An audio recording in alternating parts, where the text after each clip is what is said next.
Hi everyone, welcome back to story time. Let's sing our hello song.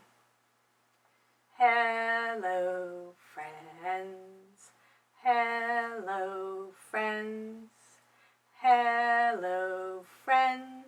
It's time to say hello. Hello everyone. If we were together at the library, we were going to celebrate your favorite books today. It's World Book Day this week. And I was going to ask you to bring in your favorite book. But since we can't be together at the library, I picked some of my favorite books and I'll read you a few. This is Jessie Bear, What Will You Wear? By Nancy White Colstrom. Another one of my favorites is A Porcupine Named Fluffy by Helen Lester. And Lynn Mussinger drew all the pictures. Do you know any of these books? Alexander and the Terrible, Horrible, No Good, Very Bad Day by Judith Burst. And the illustrations were by Ray Cruz. That's another one of my favorites. Do you know this one? Caps for Sale. I can't even pronounce the person's name. Esfir Slobakina. That person told the book and drew all the pictures. And this is another one of my favorites, The Salamander Room by Anne Mazer. And the pictures were drawn by Stephen Johnson and Lou Fancier. I'm going to start with this one. The Salamander Room. Brian found a salamander in the woods. It was a little orange salamander that had crawled through the dried leaves of the forest floor. The salamander was warm and cozy in the boy's hand. "Come live with me," Brian said. And he took the salamander home. "Where will he sleep?" asked his mother. "I will make him a salamander bed to sleep in. I will cover him with leaves that are fresh and green, and bring moss that looks like the little stars for the pillow for his head. I will bring crickets to sing him to sleep, and a bullfrog to tell him good night stories. And when he wakes up, where will he play? I will carpet my room with shiny wet leaves and water them so he can slide around and play. I will bring tree stumps into my room so he can climb up the bark and sun himself on the top. And I will bring him boulders that he can crawl over."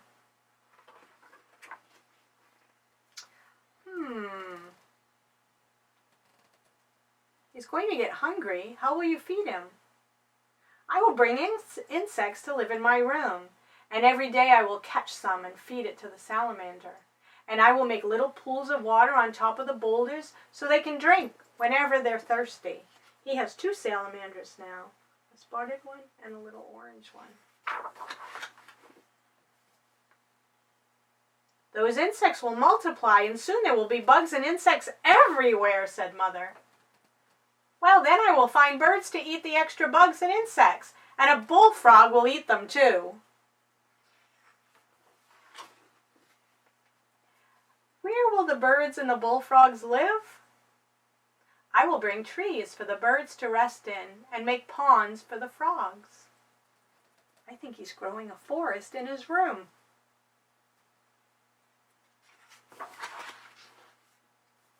"Well, birds need to fly.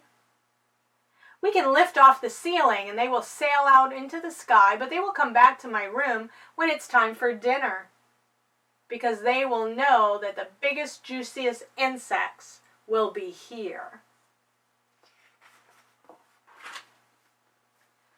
"Well, but the trees, how will they grow?"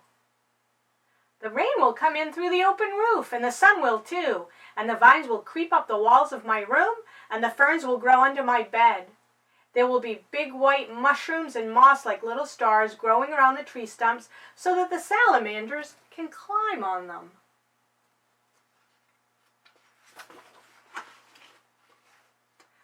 "Well, and you? Where will you sleep?" "I will sleep on a bed under the stars with the moon shining through the green leaves of the trees. Owls will hoot and crickets will sing, And next to me, on the boulder with its head resting on the soft moss, the salamander will sleep.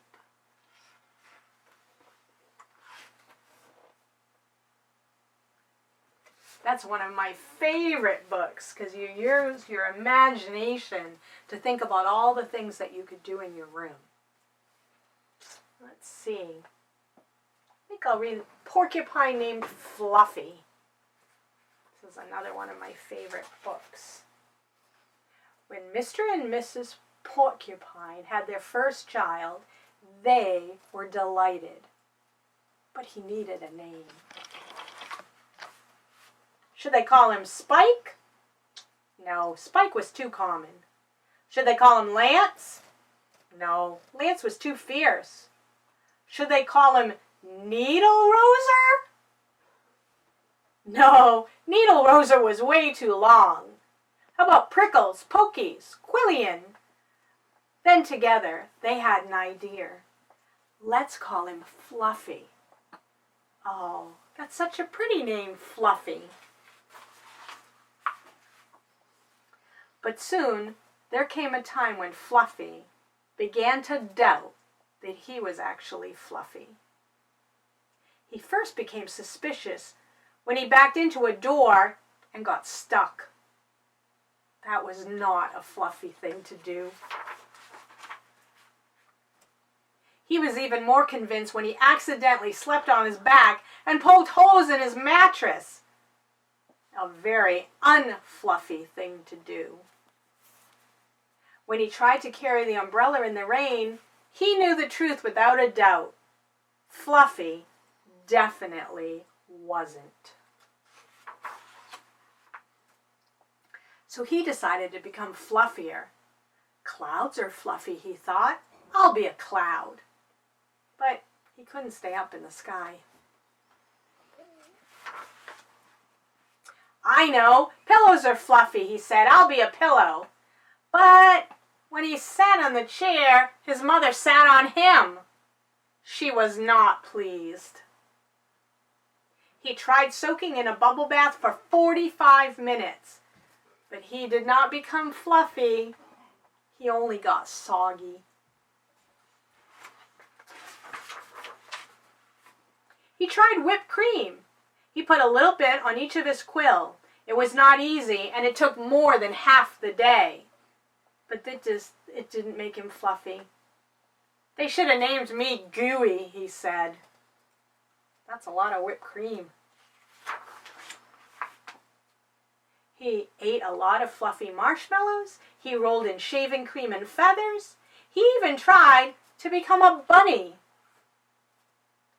But the truth remained, Fluffy wasn't.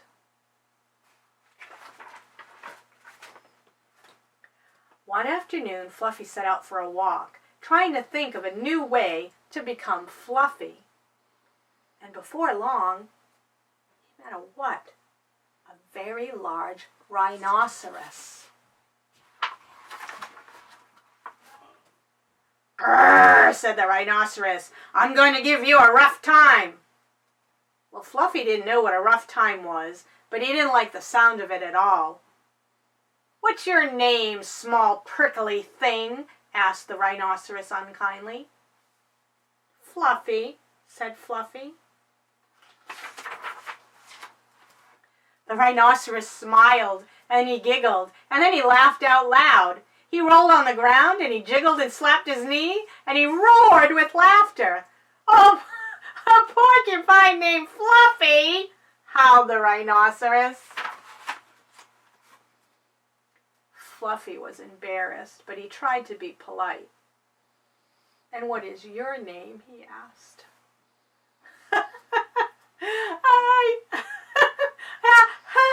I can't say it. The rhinoceros was laughing so hard. "Herbert?" asked Fluffy. Oh, help, I just can't say it. I'm laughing so hard," said the rhinoceros. "Harold, or maybe Herman?" asked Fluffy. "No," asked the hippopotamus or the rhinoceros. "My name is Hippo!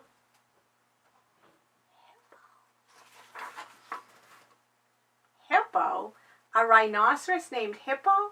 Fluffy smiled, and then he giggled, and then he laughed out loud, and he jiggled and slapped his knees, and he howled with laughter. A rhinoceros named Hippo? Fluffy cried. A porcupine named Fluffy, a rhinoceros named Hippo. It was almost more than they could bear. Hippo and Fluffy rolled on the ground, giggling and laughing until they got tears in their eyes. At last, they laid exhausted on the ground, and from that time on, they were the best of friends. And Fluffy didn't mind being Fluffy anymore, even though he wasn't. That's one of my favorite books. I think we have time for one more. Let's see. Let's try Alexander and the Terrible, Horrible, No Good, Very Bad Day. I love to read this book because everybody has a terrible, horrible, no good, very bad day sometimes. I went to sleep with gum in my mouth, and now there's gum in my hair. And when I got out of bed this morning, I tripped on the skateboard by mistake. I dropped my sweater in the sink while the water was running, and I could tell that it was going to be a terrible, horrible, no good, very bad day. At breakfast, Anthony found a Corvette Stingray car kit in his breakfast cereal. And Nick found a Junior Undercover Agent decoder ring in his breakfast cereal box. But in my breakfast cereal box, all I found was breakfast cereal. When I was little, sometimes in your cereal box there used to be toys. I don't think they do that anymore. Alexander says, I think I'll move to Australia.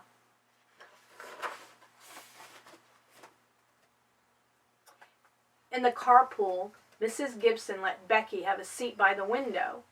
Anthony and Elliot got seats by the window too. I said I was being scrunched. I said I was being smushed. I said if I don't get a seat by the window, I'm going to be car sick. But nobody answered. I could tell it was going to be a terrible, horrible, no good, very bad day.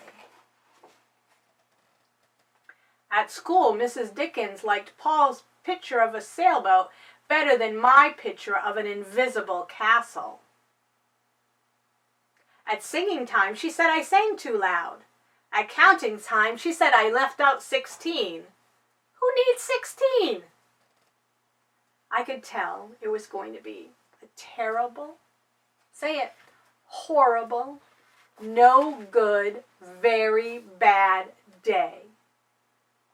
I could tell because Paul said I wasn't his best friend anymore. He said that Philip Parker was his best friend, and that Albert Mayo was his next best friend, and that I was his third best friend. I hope you sit on a tack, I said to Paul. I hope the next time you get a double-decker strawberry ice cream cone, the ice cream cone falls off and one part of it lands in Australia. He was being mean to his friend, wasn't he? There were 2 cupcakes in Philip Parker's lunchbox, and Albert got a Hershey bar with almonds, and Paul's mother gave him a piece of jelly roll that had little coconut sprinkles on it. Guess whose mother forgot to give him dessert? It was a terrible, horrible, no good, very bad day. That's what it was, because after school, my mom took us all to the dentist, and Dr. Fields found a cavity in just me. Come back next week, and I'll fix it, said Dr. Fields.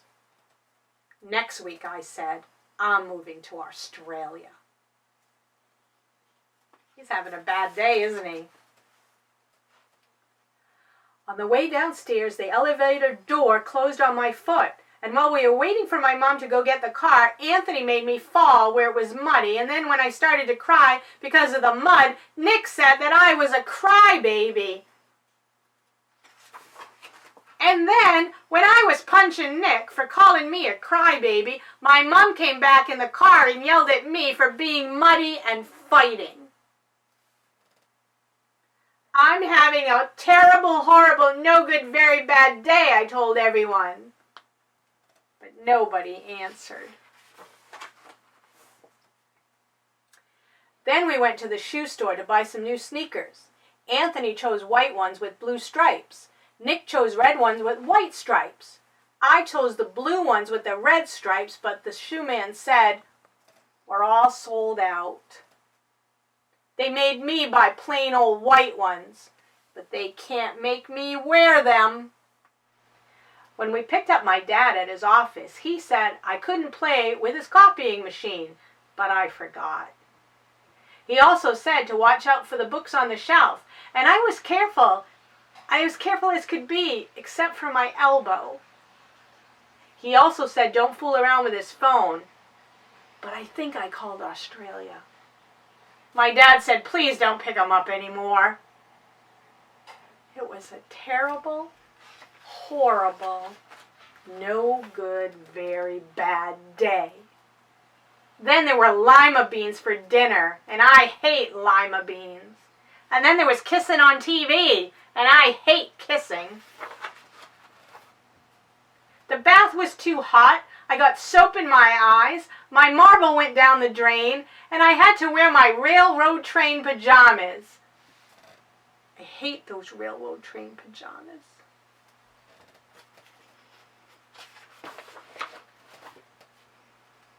When I went to bed, Nick took back the pillow that he had told me that I could keep. And the Mickey Mouse light burnt out, and I bit my tongue. The cat wants to sleep with Anthony, not me.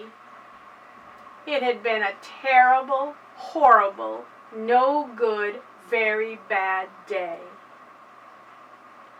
But my mom gave me a kiss and a hug and said, some days are like that.